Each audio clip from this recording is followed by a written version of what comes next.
hindi lang po si VP Sara ang target. Mukhang pati si Senator Bongo ay target ng ng mga vloggers ni ni Tambaluslos at saka ni BBM.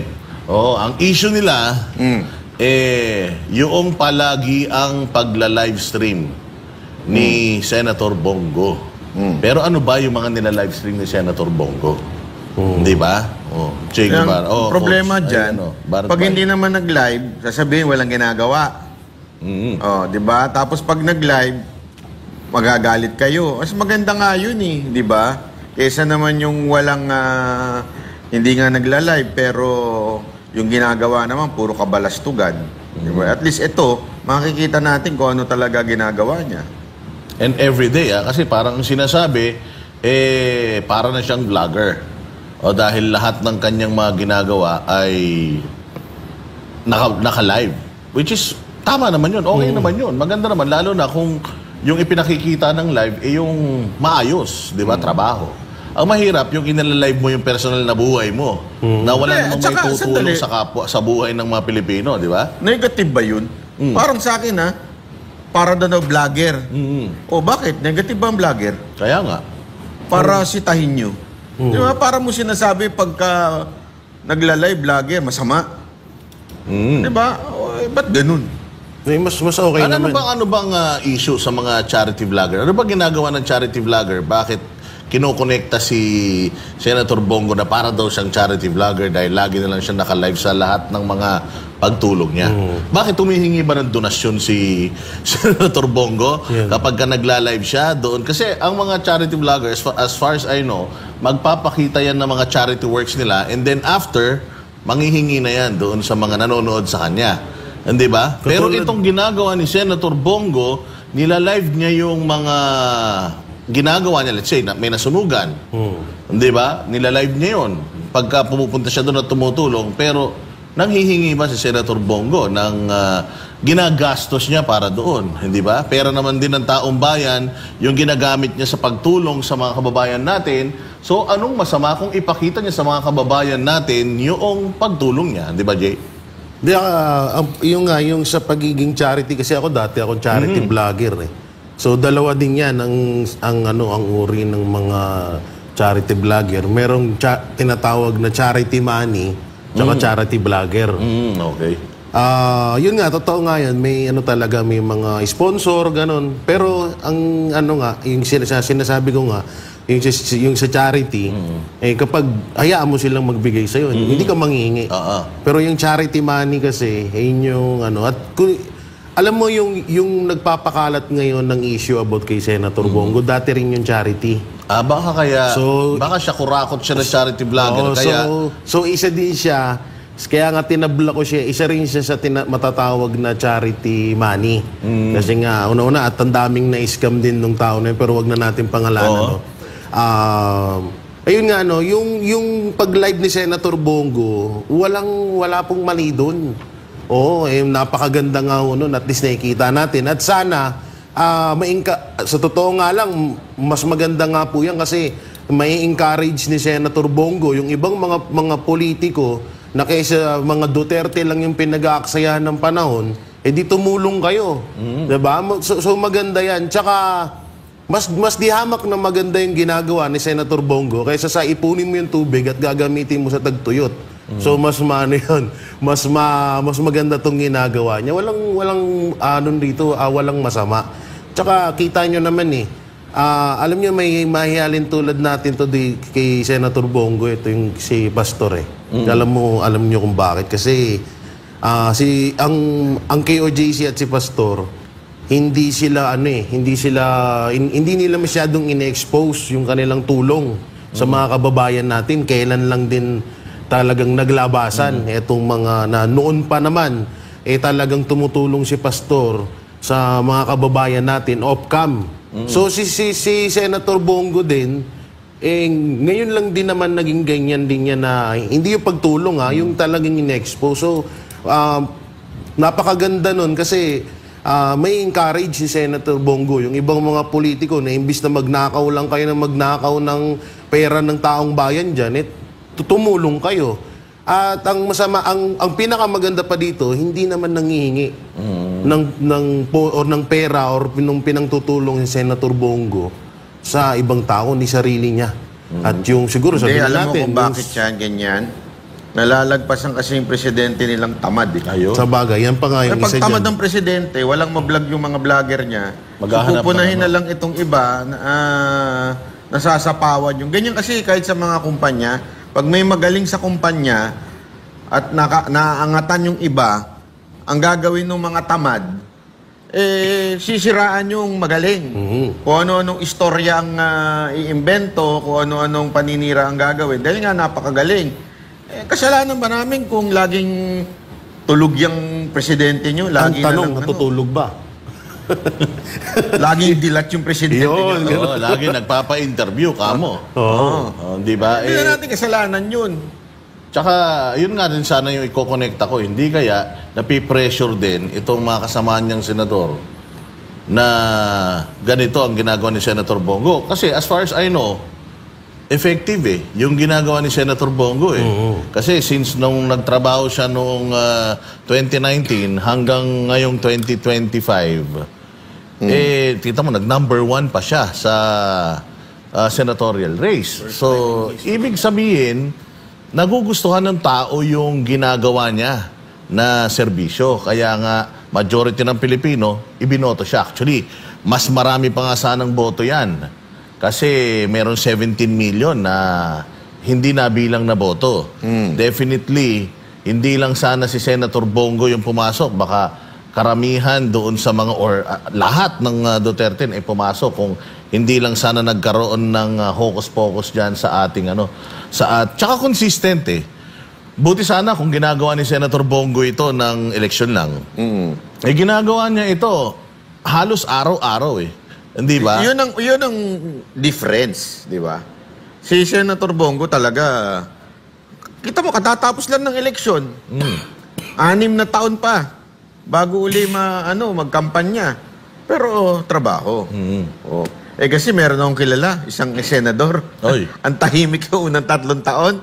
Tapos talak ng talak after ng malapit na. Nung talagang malapit na, todo na yung pagtatalak niya. Meron akong kilalang, kilala ko yung sinasabi mong senador, babae yan. May kilala ako isang senador, babae din. Babanat yan sa mga Duterte sa unang 3 taon sa paninilbihan. Tapos? Pag 3 taon na, yung malapit na siyang matapos at re-electionist siya, hindi na siya babanat sa mga Duterte. Kaya nanalo ulit Si Risa Ontiveros yan. Sinasabi ko, pangalanan na natin. Ganyan? Ganun ang style ni Risa Ontiveros. So, kasi nga, alam din ni Risa Ontiveros na kasi bopols Nakita mo naman, hindi ba? Para siyang merong puppet. Para siyang puppet lang Meron siya yung kanyang abogada, nagpapasa lang sa kanya doon sa mga videos na nagkalat sa social media, para nagpapasa lang sa kanya. Tapos minsan nga, yung sinasabi ni Ontiveros, minamampa nung kanyang assistant so, in order for her to stay relevant at makasabay sa mga matatalinong senador, kailangan niyang banatan yung mga Duterte para mapag-usapan siya kasi nandoon ng clout hindi ba? So, pero pagka matatapos na yung yan ang ginawa niya nung nakaraan, kaya nanalo ulit yan Dahil yung last 3 years niya, tahimik na siya. Kaya nakita mo ang nalaglag nun, si De Lima, yung mga ibang dilawan nalaglag. Pero siya nanalo kasi nga tumahimik siya pansamantala. May coach siguro yun, Meron. May coach. Di ba? Talagang kasi, alam nyo, alam naman natin ng administrasyon pag alam nilang tinik sa lalamunan nila. Talagang pinapagapang yan. Ang unang gagapang dyan, strategy na to Kasi kung matatandaan nyo, nung inuunti-unti ni Martin Romualdez itong si Vice President Sara Duterte, di ba ang unang gumalaw din mga vlogger. Kesyo may mga ganito, kesyo may mga issues silang binabato kay Vice President Sara Duterte na maraming may ano-ano pa na may kabit-kabit daw, ganun. So ganun yung ginagawa ngayon din kay Senator Bongo. Talagang yung mga vlogger muna yung pinapauna niyang hanggang sa kapag kalat na, tsaka na naman nila parang malamang sa malamang baka pa imbestigahan na naman to. Tsaka partner, wala silang masilip Wala silang masilip kay kay Senator Bongo. Kaya nga, pati yung mga araw-araw na ginagawa niya, yun na lang ang pinapansin. Wala rin silang masilip kay VP Sara. Kita mo, meron na namang video nagkakalat, Banat Bay, na kinasal daw sila ni VP Sara. Saan? May kinakasal bang parehas babae dito sa Pilipinas? Meron. Parang yung kasal ng mga tikbalang pagka umuulan. May sariling kasal yun eh. Hindi ko maintindihan. Kaya ng Pilipino eh. Ay, nako. Di ba? I mean, may katulad yun. Napaka-cheap na atake nun, Banat Bay. Kasi mga, alam mo, yan dinidiscuss ko ngayon sa page ko. Ang mga Pilipino talaga, gustong-gusto ng chismis.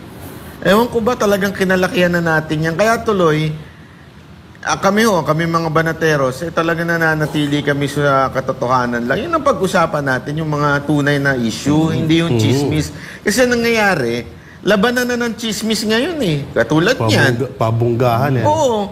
So gagawa na naman yung iba ng chismis tungkol sa kabila. Tapos chismis na naman dito. Di para tayong mga tanga. Sana itaas naman natin ng level ng usapan.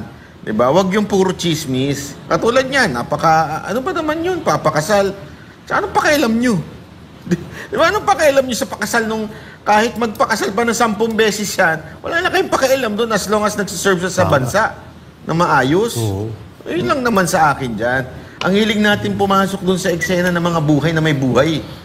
Kung inggit kayo, pakasal din kayo na ilang beses. Pakasalan niyo yung aso nyo. Ang nakakainis kasi doon, sobrang cheap.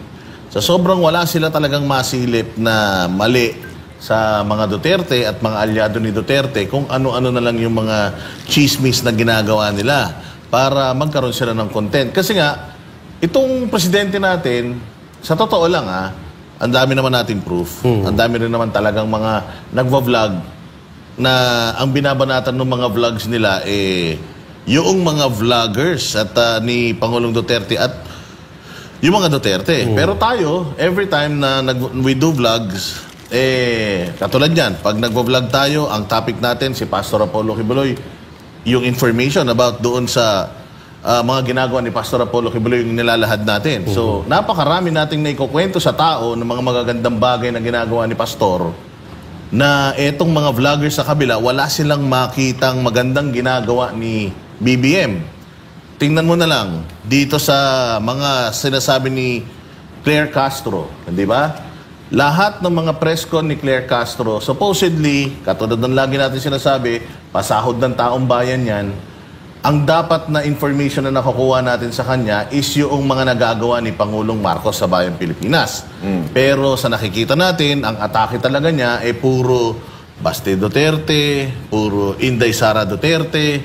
So ngayon, meron na naman siyang sinabi na ito daw si Bongbong Marcos ay hindi naman gumasta ng 125 million in 11 days at wala naman daw si Bongbong Marcos notice of disallowances. So, I mean, since kinumpara mo na rin lang naman si VP Sara, yung budget ni VP Sara kay Bongbong, bakit hindi kayo mag-open ng investigation on your own kung talagang malinis kayo na scrutinize natin yung budget ni Inday Sara? Kasi yun nga yung lagi natin sinasabi na masyado kayo nakatutok sa confidential funds ni VP Sara, pero yung confidential funds ni Bongbong Marcos na 4.5 billion per year, napakalaki niyan, saan napupunta? Kung kukomputin mo nga, lumalabas na 125 million ang ginagastos ni Bongbong Marcos per day. Kung i-divide mo yung 4.5 billion na budget niya sa isang taon. So kung 11 days ang pinag-uusapan, lamang ng 12 milyon, 12.5 million na lamang na gumagastos si Bongbong Marcos sa 11 araw. So, kaya nga sabi ko, hindi ito si Claire Castro. Pinapahamak niya si Bongbong Hindi ba? Kasi sa totoo lang, iniiwasan nila yan yung usaping drugs, yung usaping budget, confidential funds ng Malacanang, hiniiwasan nila yan as much as possible. Kasi hinahanap talaga ng taong bayan yung pera na yan dahil pera natin yan Pero siya ang nag-open up. Kaya nga, naku, delikado kayo dito. Lalong-lalo na, itong PCO chairman, yung PCO secretary, inabsorb na. Balitang yung posisyon na yan, walang tumatanggap. Kaya tinanggap na ni, sino ba to? Yung PCO secretary? Si, pangalan yan? Yung Ruiz. J. Ruiz. J. Ruiz. Nakakahiya yun, banat ba yun, no? Na ikaw second choice ka lang. Kumbaga nakaabang ka kung may papalit o wala. Dahil walang tumatanggap, ikaw na yung nilagay. Ikaw, papayag ka ba kung ganun? Alam mo, ito kasi ang problema talaga sa administrasyon na to. Kaya din ang dami nawawala dyan sa PCO. Wala kasi sila may balita. Kasi mantakin mo yung 5-minute response nung kanilang PNP chief. Diyos mio. Paano mo ibabalita yun? Di ba? Palpak Paano mo kaya ibabalita na supposedly yan yung mga... Kasi naalala ko yan nung panahon ng Duterte administration. Yung ginawa ni Sec Martin, ini-invite niya yung mga ahensya ng gobyerno. Sila ang magkwento. Ano bang nagawa na sa inyong departamento? Ganon. Di ba? Ngayon, wala. Si Claire Castro lang putak ng putak. Wala naman siyang alam. Doon sa mga nangyayari, hindi niya nga mapagtanggol itong 5-minute na response ni Torre. Napalpak. Kita niyo naman niya. Kita niyo ba yung video na yon? Di ba? Na siya mismo nagsabi. Ano ba yan? Wala pa nga Wala pa nga. Di ba nagsisimula? Dumating na. So alam mong scripted talaga naman, kung ikaw naman, vlogger ka, ikaw, alam natin yan. Wala kang material. Pag wala kang material, anong gagawin mo? Aawayin mo na lang yung mga kalaban. Gagawa ka na lang ng chismis. Mas madali yun Oo, kasi ang chismis, mabenta yan sa mga taong, alam mo na, walang isip. Mahina ang kokote, mas nag-e-enjoy sila dyan. So gawa ka na lang ng chismis. Diba? At least may views ka pa. Mas madali kasi nilang yung paggawa ng chismis. Mas madaling gawin. Tsaka, hindi lang sa Pambobo kasi yun Ha? Pag bobo ka talaga, hindi mo alam ang topic, gawa ka na ng chismis. Katulad lang sa ating yan Hindi kayang makapagbalita yung mga vlogger nila ng magagandang nagagawa ng administrasyon. Ang gagawa ng issue yung mga Duterte. Minsan, kasama na tayong mga vlogger. Kung tayo na lang yung ultimong personal na buhay, uungkatin, kesyo bakla. Palaging tinatawag sa amin kasi mga bakla do. So ganun ng nila Tingnan mo si Auntie Claire, diba? Dahil wala nga nagagawang maayos yung gobyerno at nagtataka nga ang taong bayan kasi ang daming pondo na dumaan. Kaya nga yung sinasabi mo kanina na 4.5 billion na confidential fund niya. Hindi lang yun biruin mo sa loob ng 3 years, nagkautang ang Pilipinas ng napakalaking pera. Diba? So kung ikukumpara mo yan sa mga naunang presidente, napakalayo.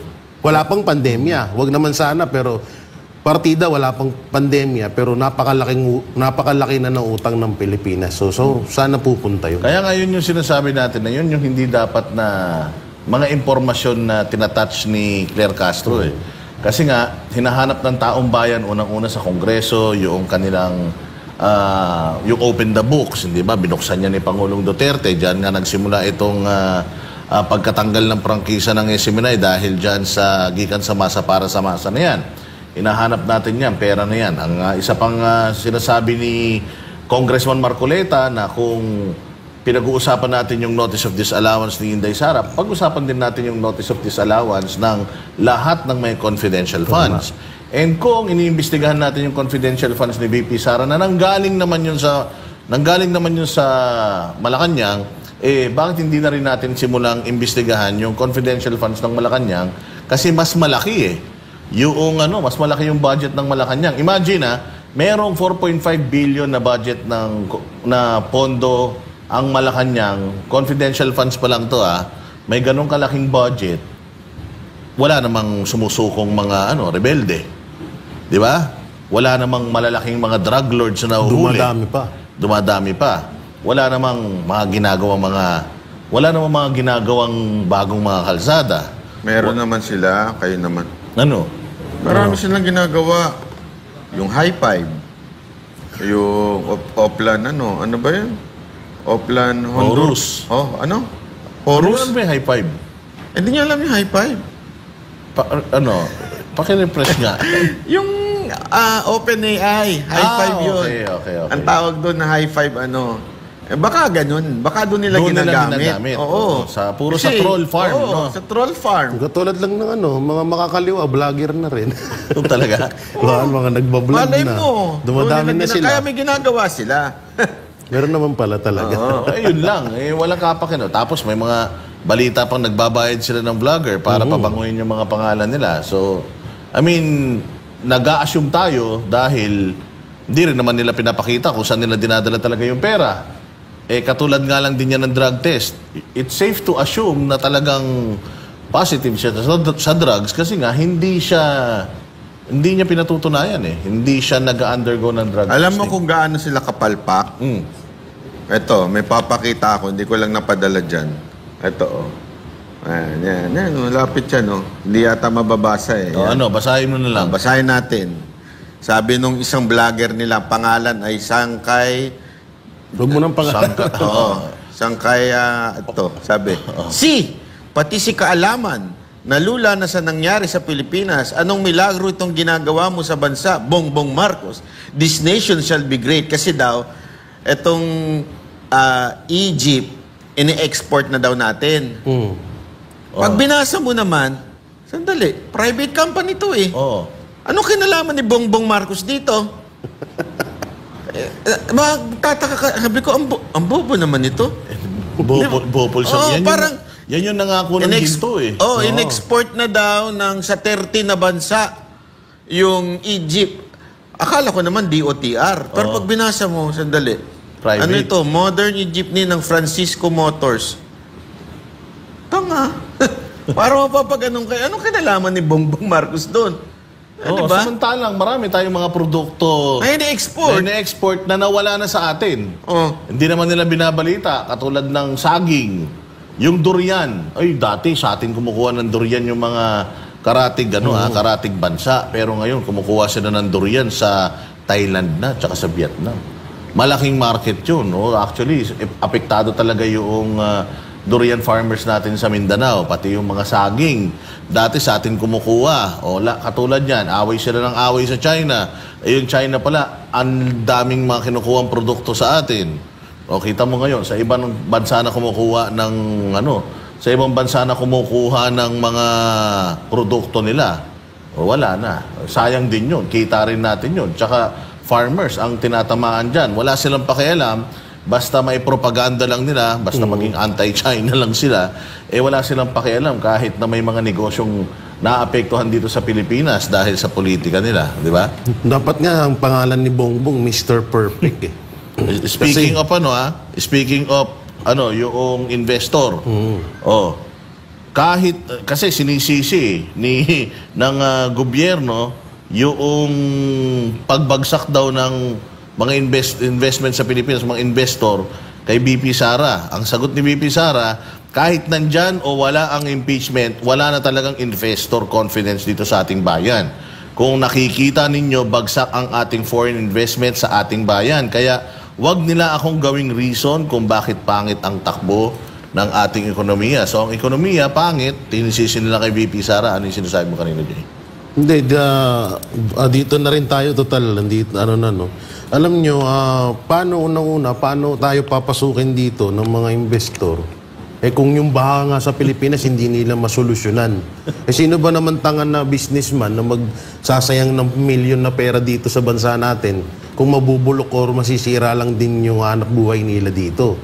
Pangalawa, sino man naman din bobo na businessman na maghihirap, mag-align, mag-ano ng pera dito na ultimo ang diba, yung kamakailan lang maraming mga kinikidnap ng mga foreigner. Yes.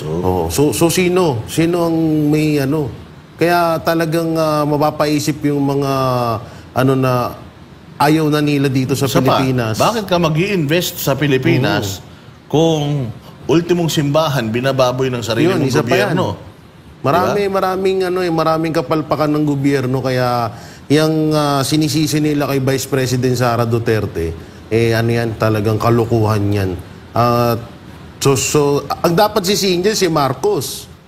Kasi unang-una, biruin mo, saan ka ba naman na makakita na isang isang pulis na halos wala na sa katinuan, ginawa mong general. Diba? Saka nakita na isang vlogger, hindi naman sa pagmamiliita, kasi pare-pares lang din naman tayong vlogger, na ang alam may chismos, pagchichismis lang, tapos ginawa mong spokesperson mo. So, yung pag-ipon nga lang ng tubig, gagamitin sa pagtagtuyot isa ng kalokohan yun. So, mapapaisip din talaga yung mga tao na at yung mga investor na wala sa katinuan tong namumuno sa bansang Pilipinas. Kaya Sino ayaw nagsabi din niyan? Nang? Yung Sila Castro. Sila Castro? Oo.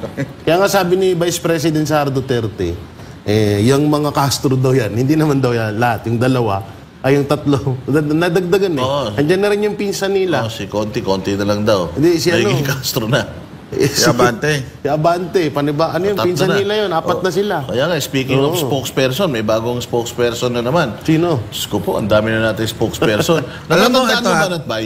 Noong kampanya, di ba, sinabihan si Pangulong Marcos, sino magiging spokesperson yan? Sabi niya, hindi mo kailangan ng spokesperson kasi ikaw mismo ang makikipag-usap sa tao. Di ba? Yun yung kanyang budol talaga. Kita mo kung gaano ka mambubudol yan at gaano ka sinungaling talaga yung visit na yan. Alam mo, itong sinabi na to, nagtataka lang ako. Si BP Sara ba presidente? Oo nga. Tama. Di ba? Hindi ko mag-gets bakit nila, ano pakialam ng ibang bansa sa isang vice president lang, maging halimbawa lang assuming that she was found guilty ng yung mga pinibintang sa kanya sa impeachment article, di ba? Anong kinaugnayan?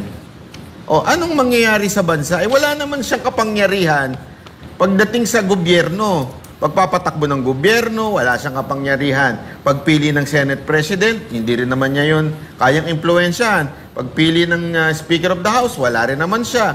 Sa judicial, hindi rin naman siya nag-a-appoint. So, walang power ang isang vice president to influence any sa government. As a matter of fact, lalo na ngayon na siya yung opposition, di ba? So, it has nothing to do with businesses sa Pilipinas. So, bakit nyo ibibintang sa kanya? Ang talagang merong direct control sa lahat from executive, tapos may influence sa legislative, nag-a-appoint sa judiciary, presidente. Bakit yung sisisi kay vice president? Ito si Castro, talagang hindi ko alam kung bumalik ka nga sa law school, bumalik ka sa library, mag-aral ka dun. Para kang para kang vlogger ni Marcos yung mga tangang vlogger niya. Para-paro kayo ng level ng utak. Kaya nga, tapos lagi niya sinasabi na fake news, di ba? Sabi niya, katulad dito, nung nakaraan sa may OpenAI. O tapos yung mga AI na isinare nila General Bato, sinisita niya yon na nakakahiya daw. O samantalang siya, PCO siya, pero pinagkakalat niya na yung 7 days, ay yung 7 pesos. 7 days tuloy. 7 pesos? 7 pesos na bigas. Saan? Ni Duterte, di ba yung sinasabi niya? Di ba? Ibababa daw. Ibababa daw ng 7 pesos. Nangangako Hindi niya daw naiintindihan. Hindi, alam mo, sa tingin ko, mahina ang niya. Comprehension. Oo, logic niya. Mamagaling lang siya sa memory. Kasi ang pagiging abogado is not just about yung logic. Kailangan yung memory. Magaling ka siya siguro sa memory, pero pagdating sa logic, iba yan, ibang usapan yan. Hindi porket aral ka, academics, may logic ka na. Kailangan talaga, merong kaya nga 'di ba alam niyo may mga sinusolve na puzzle. Kaya may subject pa ba ng logic sa meron pa. Oh, 'yun. Kailangan matalino ka doon may alam ka doon Pag hindi mo alam 'yan, wala kahit kabisado mo, hindi mo naman kayang i-apply. Knowledge is different from wisdom. 'Yun wala ata si si Claire Castro Kaya nga ang mga tao, tsaka ito wag na tayo magano doon kasi may script kasi. Yun nga kasi yung niya Hirap siya no? Oo. Yun yung gusto niya. Yun ang gustong ipagawa sa kanya. Na ganyan lang gawin mo. Talagang natutuwa si Marcos pag patuloy na ginagawa ni Claire yung mga ganyan. Parang na nga siya dyan yung gigil ni Marcos Jr. na gusto niyang ibuelta sa mga Duterte. si Claire Siya rin Castro. tagagawa. So, yun talaga main task niya, no? Yun talaga yung Alam mo pinaka-subject kung niya bakit? dyan. Weak eh. Uy. Minsan ganun pagka ang isang tao weak, kailangan mo meron ka pang tao na taga-bira. Hindi mo kayang diretsuhin. Kasi sa kumpanya may mga ganun eh. Siya yung yung boss na matalino, magaling, mayaman, pero weak. Kailangan mag-hire pa siya ng assistant niya to do the, alam mo yun, yung mga... Legwork. Oo, hindi lang legwork, pati yung paano mag-fire, paano manita. Kasi nga, weak. So, feeling ko, gusto niya, kaya siya kumukuha ng katulad ni Castro, dahil weak talaga yung presidente. So, siya na, ikaw na bahala. Hindi ko kayang sitahin kasi hindi ko naman, porte yan. So, tapos, diba, yung pinsan din, kumuha din. Yung weak sarili din yun niya. Parehas nga eh. Ang masama pa dyan, May bago na naman nga ngayon. Oo. May spokesperson na separate yung impeachment, yung impeachment. Pero alam mo, nila. sampal yun dun sa isa. Sa anak ni Abante. Oo. Kasi ang kinuha nila Abogado this rin time, yun. abogado. Abogado rin naman siya eh. Pero sampal kasi parang sinasabi na sandali, kulang ka, wala kang alam, mahina ka. Lagay tayo ng bago. Pinakinggan ko yung bago Mas Mas tunog matalino. hindi ganun umatake. Oo. Hindi umaatake na katulad nitong Yung isa. below the belt. Oo. Oo. So siguro nga medyo nahihiya dahil nga weak yung pinuno nila. Nahihiya na lang siyang tanggalin. Magdagdag tayo ng isa. Pwede. 'Di ba? Ganun ang nangyayari pag weak talaga ang leader. Kaya nga dyan mo may kukonekta yung sinasabi ni Bongbong Marcos nung kampanya na hindi kailangan ng spokesperson. Hindi niya daw kailangan ng spokesperson kasi nga kaya naman daw niya makipag-usap sa media and kaya naman daw niyang i-relay sa mga Pilipino yung ginagawa niya, gagawin niya at mga gusto niya pang gawin. Pero, ayan, nagkaroon na siya ng spokesperson, nagkaroon ng spokesperson ng Congress, at may pangalawa pa silang panibagong spokesperson ngayon, yung patungkol dyan sa impeachment na tataka kung dami-dami na natin binabayaran. Although, sabi naman nung abogado, hindi daw siya binabayaran para daw sa bayan yung ginagawa niya. Ikaw ba naniniwala ka dyan, Banat Bay? May hindi bayad? Na para sa bayan? So, panahon ngayon? Ewan ko lang, I don't think so. Yun lang, hindi ako naniniwala, pero nang claim niya pero malabo sa tingin ko. Ang masaklap pa dyan, yung sinasahod ng mga yan, katulad niya ni Claire. No, wala tayong napapakinabangan sa kanya, pera natin yun. Oo. Pero yun nga, tas ganyan yung ginagawa niya, kung yung magkalat ng basura sa gobyerno. Basura kasi yan yung mga pinagsasabi niya. Basura talaga. Sobrang basura. Tas, yun pa, talagang nakakahiya din. Sa totoo nga lang, kinakahiya na nga ito ng mga yung mga attorney din. Kasi parang... Tataka nga ako, binabanatan na siya nung kaibigan niya, yung best friend niya. Oo nga na-attorney din. Isang At attorney least yun, kahit pa paano, nagising sa katotohanan. Magkakampi yan. Ito yung sinabi nga nyo, wala naman po yatang ginastos ang ating Pangulo na 125 million sa loob lamang ng 11 days. Pangalawa, nagtatrabaho ng maayos ang Pangulo. Wow! Nag-account siya ng naayon sa batas. 3 years. Naayon sa batas. Taon, wala kayong proyekto, napakalaki ng inuutang nyo, pati pera ng PhilHealth, kinatkong nyo pa. Tapos, 11 days, 125 million. Pag kinompute mo nga yung confidential fund si Bongbong, lumalabas sa 137 million yan per 11 days. So, mas malaki yung ginagastos ng amo mo. Wala lang kumo-question sa kung saan napupunta yung mga pera na yan dahil di ba nga nung sa may Congress, noong budget na ni Inday Sara, pinahirapan nila si Inday Sara nung budget ng presidente, which is yan naman ang nakaugalian sa Congress na kapag budget ng presidente, pinalulusot na nila yan. Kung ano yung hiningi, ibinibigay na. Hindi naman ini-scrutinize yung budget ng presidente. Kaya nga since, nabanggit na rin naman ni Claire Castro ito, dapat yung mga senador na din natin, held accountable itong si Claire Castro at i-audit na talaga itong Malacanang na ito. Dahil parang ang sinasabi kasi ni Claire Castro dito, si Bongbong Marcos ay walang perang dinidispalko. Hindi ba? So, again, sobrang laki ng budget natin ngayon. At least, Dumoble na ito simula nung 2023. Yung budget ngayon, mas malaki na. Ang laki pa ng inuutang natin. Kinukuha nyo pa yung PhilHealth, yung pera ng PhilHealth. Nagbenta pa ng Wala ginto. naman tayong build projects. Wala naman tayong pandemya. Wala namang gera.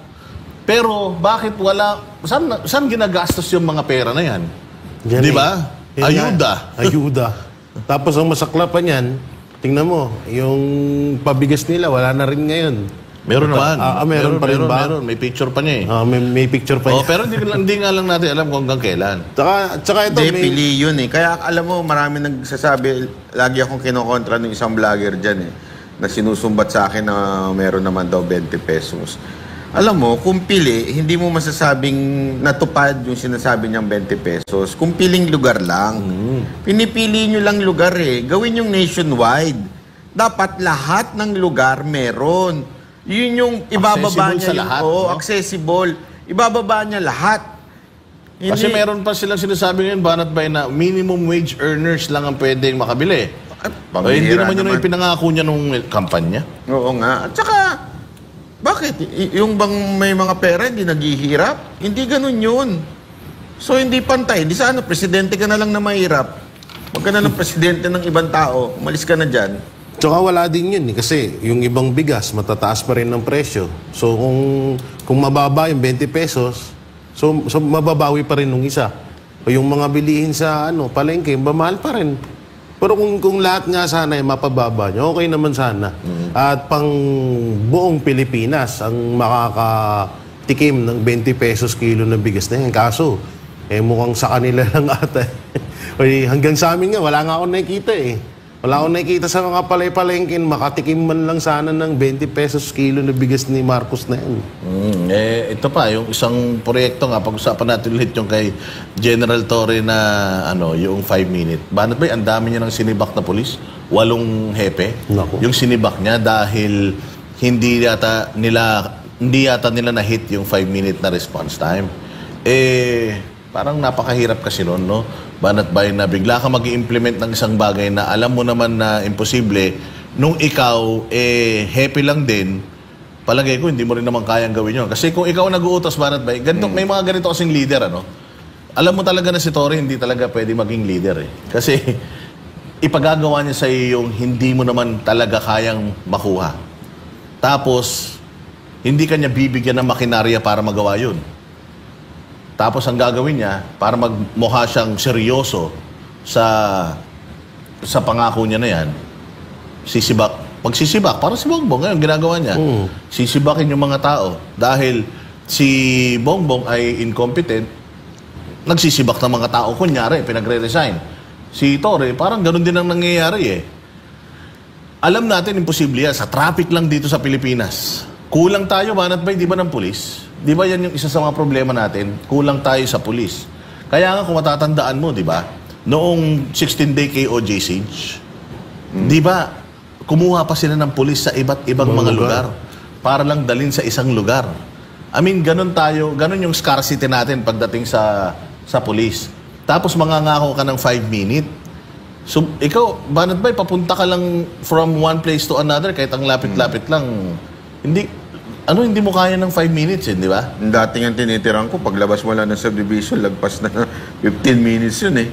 Pagpalabas ka pa lang ng subdivision. Okay sana kung tinatrabaho ni Torre yung mga pulis, kasi may mga pulis na sangkot sa mga sindikato, gaya nga yung mga pangingidnap sa mga foreigner, yung tawag dito, yung manghihingi sila ng dun sa mga foreigner na yun, sa mga pamilya nun. So, ransom, ganun. Okay sana yung mga pulis na mahuli ni Torre na, ikaw, dawit ka sa pinoprotektahan mo okay, yung tinanggal mo dahil o ransom mo. Pero yung 5 minutes dahil sa 5 minutes dahil sa 5 minutes ilang taon silang nagsunog ng kilay sa pagiging pulis nila, tapos hindi naman yan tatanggalin sa serbisyo, kundi baka i-reassign lang yung mga yan. Pero ito kasi yan, parang Jay, mangisda ka, gusto ko mapuno mo tong barko natin ng isda, pero pamingwit lang yung gamit mo. Parang napaka-imposible nun. Tapos magagalit ako pag hindi mo na-hit. Kung magaling ka kasi na leader, bibigyan mo ng tool o kumbaga tuturuan mo yung mga tao, bibigyan mo sila ng kagamitan para ma-hit yung gusto mong makuha. Di ba? Yung goal mo para ma-hit yung goal mo. Di ba? Diyan nga natin may kukumpara kay Pastor Apollo Kibuloy. Di ba? Kahit na wala silang pondo, katulad ng PNP, gumagana sila at lumalago sila. Bakit?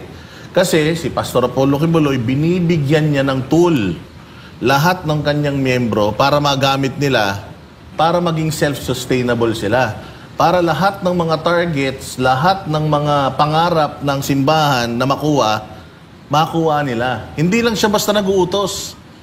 Binibigyan ka niya ng magagamit mo para dun sa goal natin. O kita ninyo, napakagaganda ng mga properties na yan. Walang pera ng gobyerno pero nakuha nila yan. So dyan mo makukumpara yung mga leaders eh. O, si General Torre gusto lang niyang maging mabango. Gusto lang niyang masabi na stricto talaga ako. Marami akong tinanggal. Kasi hindi sila sumusunod doon sa panukala ko. Tanungin mo siya, ano ba yung ginawa mong bagay para mahit ito?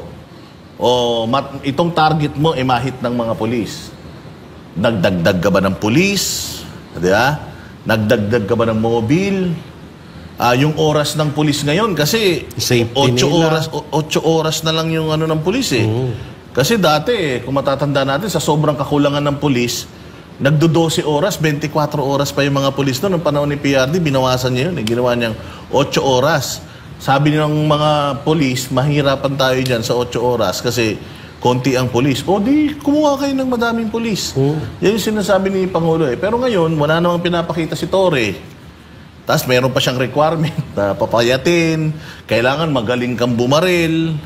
Ang dami-dami niyang requirements, pero ang tanong, ano yung willing naman niyang isakripisyo para mahit ng mga pulis na yun yung target nila? Kasi baka ang lumabas nito, yung mga pulis, ma-demoralize naman.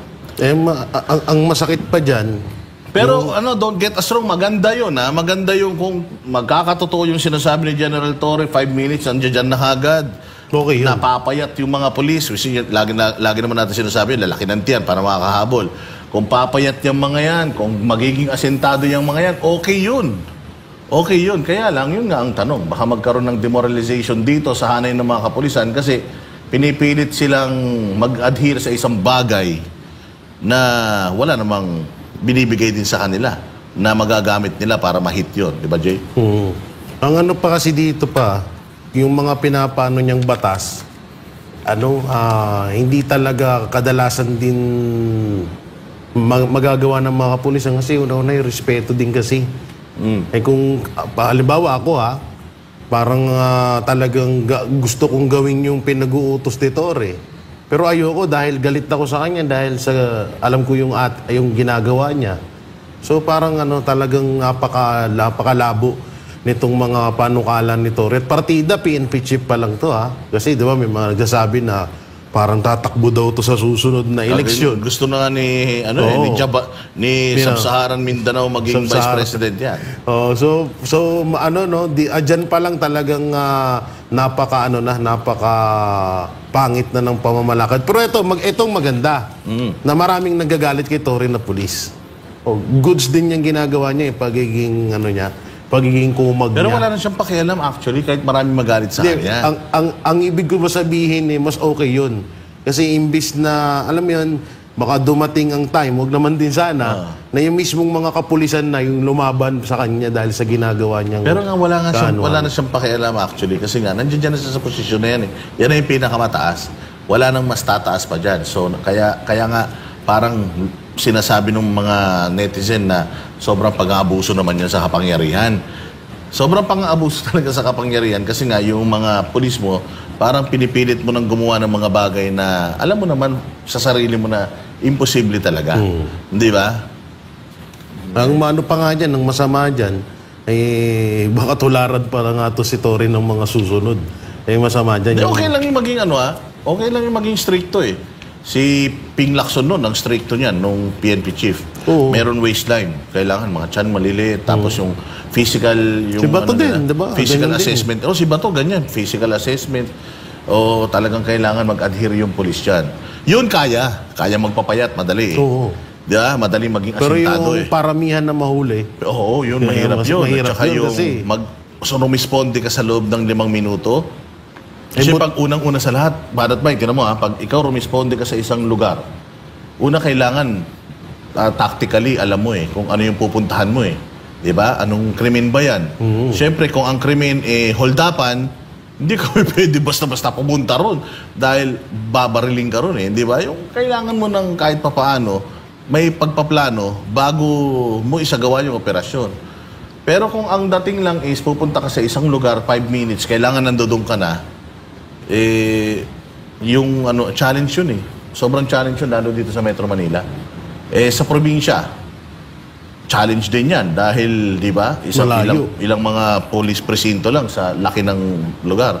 So, yung 5 minutes, sobrang hirap talaga, no? Tsaka unang-una, dapat ang una mo din tutukan talaga sa droga. Kaso, paano nga Tsaka yun nga, yung sinasabi ko kanina, na ang dapat pagpukusan ni Tory, yung mga kapulisan na... Tsaka yung pati yung mga nang-stage, yung mga involved sa smuggling. Pati yung pati daw yung bullying sa eskwela. Pwede na daw isumbong sa kanila. So, ibang level ka. Medyo... Bully sa eskwela? Oo, halimbawa, mga estudyante. Di ba, nag-aabangan sa labas yan paminsan. Di ba? Pati daw yun, pwede na. Paano yung pambubuli niyo kay Sarah? Ayun. Baka pwede rin isumbong ni Ang galing pasok! Ang galing nun Saka kay si Castro. Diba? Yung pambubuli ni Castro. Si Gadon. Nanahimik na nga siya. Buhay pa ba yun? Na ano ba? Binalik ba siya? Binalik ba siya? Hindi ko alam. Kahit naman din ako, 2 beses ka na disbar. Again, don't get us wrong. Maganda yung mga proyekto na yan, yung gustong mangyari ni General Torres. Hindi, yung problema kasi dyan yung pagiging bida-bida niya.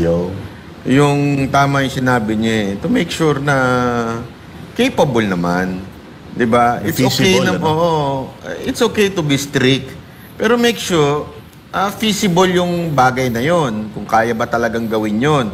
Bigyan nyo ng resources. Yan, resources. Ang problema kung hindi nyo bibigyan ng resources, tapos ganon, mahihirapan talaga kayo.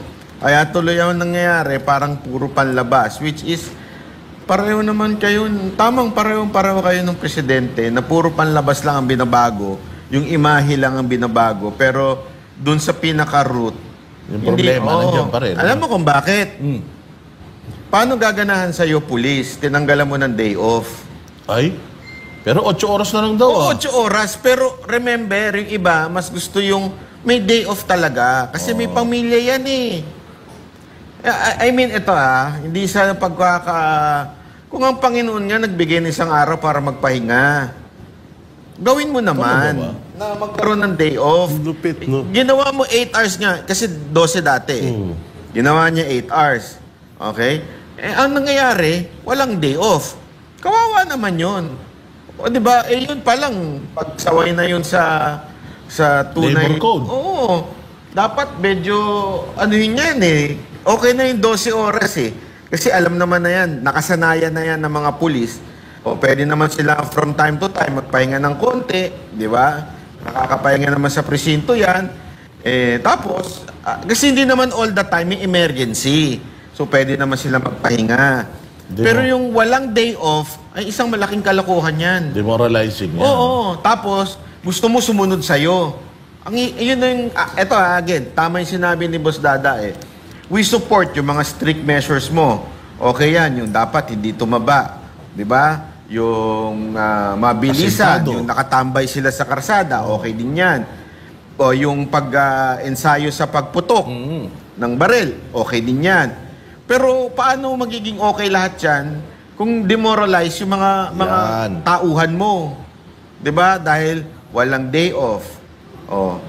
Dagdagan mo. Alam mo kung bakit?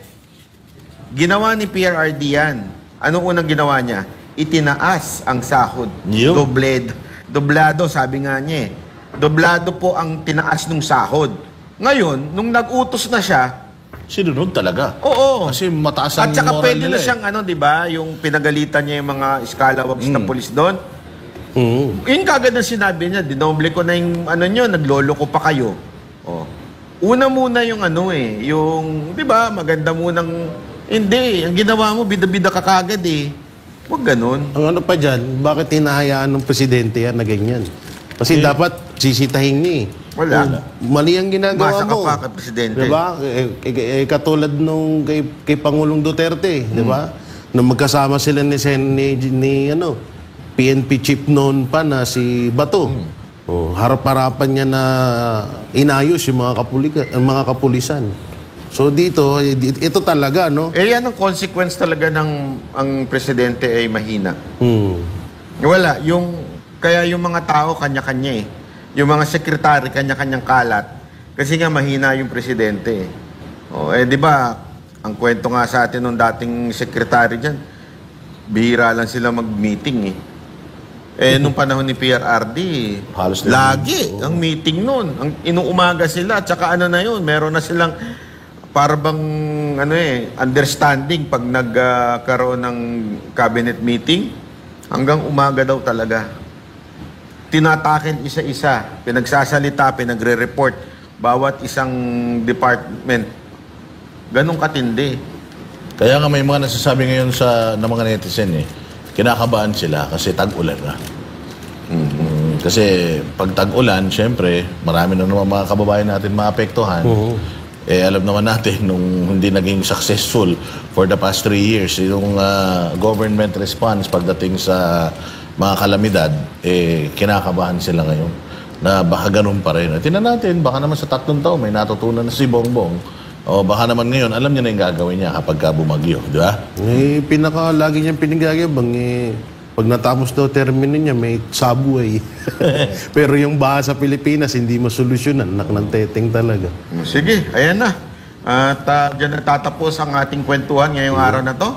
Kita-kita po tayo muli mga kabanateros dito lang sa SMNI. Pagtama palakpakan, pag malibanatan, ako po si Banat Bay. Ako naman po si Boss Dada. At ako naman si Jay Guevara. Para sa Diyos at sa Pilipinas nating nating mahal. mahal.